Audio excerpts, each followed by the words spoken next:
नमस्कार, मैं रीता सिंह स्वागत करती हूँ आपके अपने चैनल इंडिया इनसाइट में। बढ़ते हैं चित्तौड़ की तरफ। चित्तौड़ के किले को राजस्थान का गौरव एवं राजस्थान के सभी किलों का सिरमौर भी कहते हैं।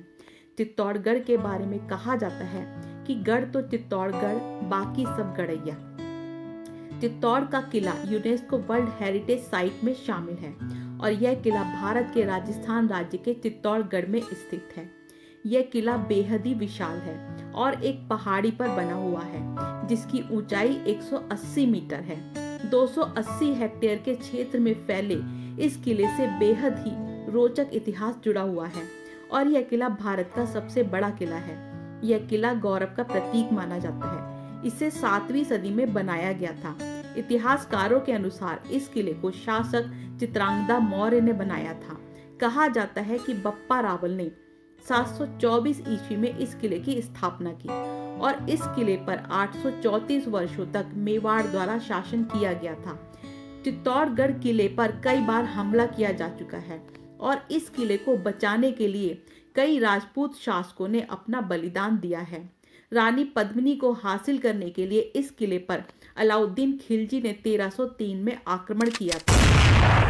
इस किले पर दूसरा हमला 1567 में अकबर ने किया। इस किले के अंदर कई सारे महल हैं, जिनमें से एक महल को पद्मिनी महल कहा जाता है। पद्मिनी महल सफेद रंग का है और इस महल में काफी सारे शीशे लगे हुए हैं। इस महल के अलावा इस किले के अंदर राणा कुंभा महल और फतेह प्रकाश महल भी है। राणा कुंभा भी काफी सुंदर महल है और यह महल इस किले का सबसे पुराना महल है। ऐसा कहा जाता है कि उदयपुर के संस्थापक महाराणा उदय सिंह का जन्म इसी महल में हुआ था। इस महल के अलावा इस किले के पास ही भगवान सूर्यदेव का एक मंदिर भी है। इस किले के अंदर ही 2 पत्थर के स्तंभ भी बनाए गए हैं जो कि देखने में बेहद ही सुंदर हैं। इन स्तंभों को कीर्ति स्तंभ और विजय स्तंभ के नाम से जाना जाता है। ऐसा कहा जाता है कि इन स्तंभों को बनाने में करीब 10 सालों का वक्त लगा था और ये दोनों स्तंभ राजपूत वंश के गौरव का प्रतीक माने जाते हैं। इन स्तंभों पर खूबसूरत कार्य किया गया है। कहते हैं कि प्राचीन समय में चित्तौड़गढ़ के किले में 1 लाख से भी ज्यादा लोग रहते थे, जिसमें राजा रानी से लेकर दास दासियां और सैनिक शामिल हैं।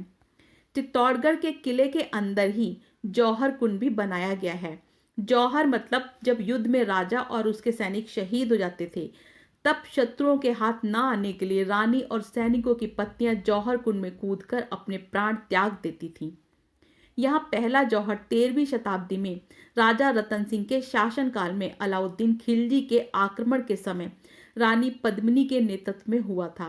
कहते हैं कि रानी पद्मिनी और उनके साथ 16,000 दासियों ने विजय स्तंभ के पास ही जीवित अग्नि समाधि ले ली थी। इसके अलावा 16वीं सदी में यहाँ रानी कर्णावती ने 13,000 दासियों के साथ जौहर किया था। उसके कुछ सालों बाद रानी फूल कंवर ने हजारों स्त्रियों के साथ जौहर किया था। आपको ये जानकारी अच्छी लगी हो तो चैनल को लाइक, सब्सक्राइब और शेयर करना ना भूलें।